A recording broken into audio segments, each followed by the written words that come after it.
Bonjour à toutes et tous, je vous espère en très grande forme pour cette nouvelle bonne pratique. Hier, je vous parlais de la gentillesse et que c'était pas un gros mot au travail, et donc je parlais aussi de la bienveillance.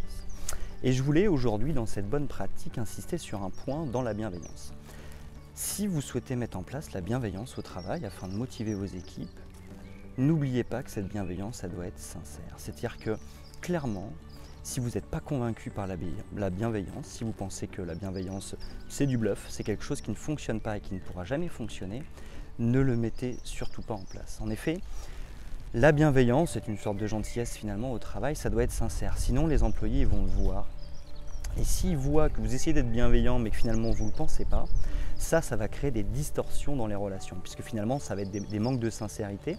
Du coup ça va être très compliqué pour la confiance et les employés ne sauront pas si vous êtes sincère, si vous n'êtes pas sincère, ils ne sauront pas si c'est vrai ou si c'est pas vrai, et donc du coup ils seront très vigilants, ils seront sur leur garde, et ça dans les relations, ça peut entraîner des jeux de manipulation et ça peut être extrêmement malsain. Donc la bienveillance au travail, il faut en être convaincu, alors n'hésitez pas soit à aller sur le blog Réussir son management et lire les articles que j'ai écrits sur la bienveillance, ou aller même sur d'autres blogs, il y a beaucoup de littérature sur la bienveillance au travail, n'hésitez pas à vous renseigner et à vous laisser convaincre si vous le souhaitez. En tous les cas, ne vous lancez pas dans cette démarche si vous n'êtes pas convaincu, parce que si la sincérité n'est pas là, alors ça va être très compliqué dans les relations avec vos employés, ce ne sera pas très sain, et si les relations ne sont pas saines entre vous et vos employés, là il risque d'y avoir quelques soucis.